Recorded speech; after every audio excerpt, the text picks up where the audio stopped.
Even with the decision already made and the crew no longer returning on Starliner, teams are still busy testing the spacecraft in preparation for an upcoming undocking. One major hurdle is the fact that the main thruster complications have been going on within the spacecraft's service module.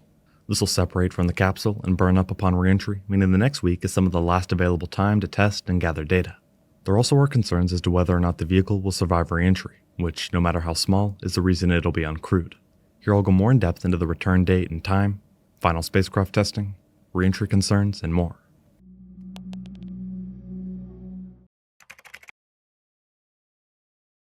Yesterday, NASA released a statement confirming the date and time of Starliner's undocking, along with some of the final preparations underway.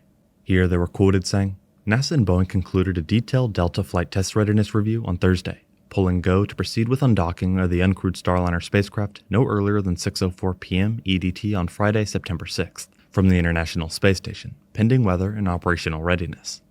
With an initial launch occurring back on June 5th, this would bring the spacecraft's total mission duration to right around 3 months.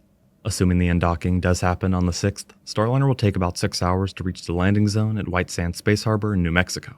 If everything goes according to plan, the spacecraft will touch down at about 12:03 a.m. on Saturday, September 7th, descending under parachutes and with inflated airbags to cushion the impact. NASA noted that recovery teams at the landing zone will save and prepare the spacecraft for a return to Boeing's Starliner factory and NASA's Kennedy Space Center in Florida. For Boeing's future Starliner operations, it's crucial that the spacecraft comes back and is recovered in a relatively good condition. They already have expressed their intention to continue flying the spacecraft in the future. A loss of this vehicle, even with it being uncrewed, would be the worst-case scenario for Boeing and be devastating for the program. Interestingly, NASA and Boeing are planning to alter the undocking in a few different ways. Ken Bowersox, the Associate Administrator at NASA, said, "We're changing the separation sequence that we planned, and we'll review those aspects at the readiness review. We're going to go with the simplified separation technique to get away from the station a little more quickly. We'll get to the deorbit burn and execute that nominally," he said. These changes are aimed at protecting both the crew and the vehicle. After the recent decision to return without a crew, NASA pointed out that mission managers and flight controllers updated elements of the Starliner systems with specific information for this mission that'll allow the spacecraft to execute the return. Specifically, the uncrewed Starliner spacecraft will perform a fully autonomous return with flight controllers at Starliner Mission Control in Houston and at Boeing Mission Control Center in Florida. Teams on the ground are able to remotely command the spacecraft if needed through the necessary maneuvers for a safe undocking, reentry, and parachute-assisted landing in the southwest United States, they said. As far as why the spacecraft is leaving the station practically right away instead of staying for even more testing, it has to do with the docking port availability. In this case, Starliner must return to Earth before the Crew 9 mission launches to ensure a docking port is available on the station. The Crew 9 launch is currently scheduled for September 24th. The NASA Administrator Bill Nelson was quoted saying, "Spaceflight is risky, even at its safest and most routine. A test flight, by nature, is neither safe nor routine. The decision to keep Butch and Sunny aboard the International Space Station and bring Boeing Starliner home uncrewed is a result of our commitment to safety, our core value, and our North Star," he said. At the same time as teams prepare for Starliner's undocking, NASA is working with the Crew 9 astronauts to alter plans and seats. They just announced the 2 astronauts who will no longer be flying on the mission in order to provide seats for Butch and Sunny to return. The NASA chief astronaut said in a statement, "While we've changed crews before for a variety of reasons, downsizing crew for this flight was another tough decision to adjust to given that the crew is trained as a crew of 4. Normally, after undocking, the next flight test objective would be to assess the manual piloting of Starliner before switching back to autonomous operations. However, for this specific return, there will be a few changes. When it's time to return, Starliner will be packed, powered up, and prepared for departure. Then the docking mechanism disengages, letting Starliner drift away from the space station. Soon after, Starliner conducts a series of burns to take it away and position it for deorbit. After exiting the approach ellipsoid, Starliner will begin lowering its orbit and targeting its designated landing zone. It will then execute a tail-sun maneuver to orient its solar arrays sunward to top off its batteries, and then it will set up for deorbit and reentry. As the Starliner is flying over the Pacific Ocean, it'll point the bottom of the vehicle toward the horizon in the direction the spacecraft is moving and commence the deorbit burn, firing 4 of its 12 aft-facing OMAC thrusters for approximately 1 minute.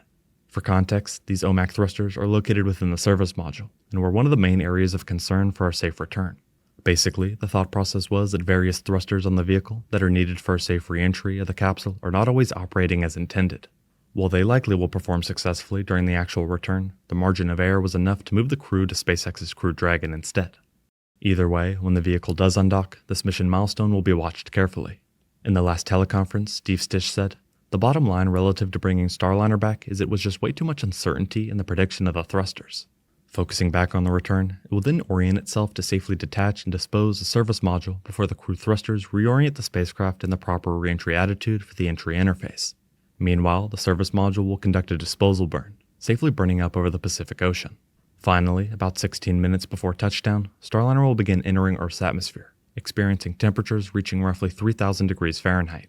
Once through most of the atmosphere and having shed most of its velocity, Starliner will begin its parachute and landing system deployment sequences at roughly 30,000 feet above the ground. First, 2 smaller parachutes will deploy and pull off the forward heat shield, exposing the rest of the parachute system.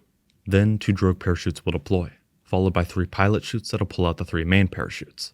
Starliner will spend the rest of its journey to Earth under those 3 main parachutes, and at approximately 3,000 feet, the base heat shield will jettison, revealing the landing airbags. The 6 airbags around the perimeter of the spacecraft will inflate, allowing for a safe, soft landing on dry land. At that point, had the crew been aboard as originally planned, they would have been responsible for jettisoning the parachutes, initiating spacecraft power down, and conducting a satellite phone call with the mission control, landing, and recovery teams. That all has changed with teams working to prepare for a different mission profile. Importantly, this was a certification mission after all, with the goal of flying Starliner much more frequently. In an official statement from before the launch, NASA was quoted saying, "Following a landing and successful recovery, NASA will complete work to certify the spacecraft as an operational crew system for long-duration rotation missions to the space station, beginning with NASA's Boeing Starliner 1 expected to launch in 2025. Unfortunately for Boeing, instead there will likely be quite a bit of work to do before the vehicle is cleared for frequent crewed missions. However, both the company and NASA have faith in the spacecraft's future." Steve Stich said, "Starliner is a very capable spacecraft, and ultimately, this comes down to needing a higher level of certainty to perform a crewed return. The NASA and Boeing teams have completed a tremendous amount of testing and analysis, and this flight test is providing critical information on Starliner's performance in space. Our efforts will help prepare for the uncrewed return and will greatly benefit future corrective actions for the spacecraft," he said. Despite the complications, in a recent post, NASA said, "NASA's commercial crew program requires spacecraft fly a crewed test flight to prove the system is ready for regular flights to and from the space station. Following Starliner's return, the agency will review all mission-related data to inform what additional actions are required to meet NASA's certification requirements. Before that, the undocking and reentry process need to go smoothly, and then NASA can decide what the next steps are for the spacecraft considering its unique flight history." Boeing Starliner spacecraft is officially scheduled to return on September 6th without a crew. Soon after, it'll attempt a few key thruster firings and mission milestones that need to go perfectly in order for a successful reentry and landing. Once the mission is finally complete, both NASA and Boeing have a lot of work ahead of them as they continue to work on Starliner and its future. We will have to wait and see how it progresses and the impact it has on the space industry. Thank you very much for watching.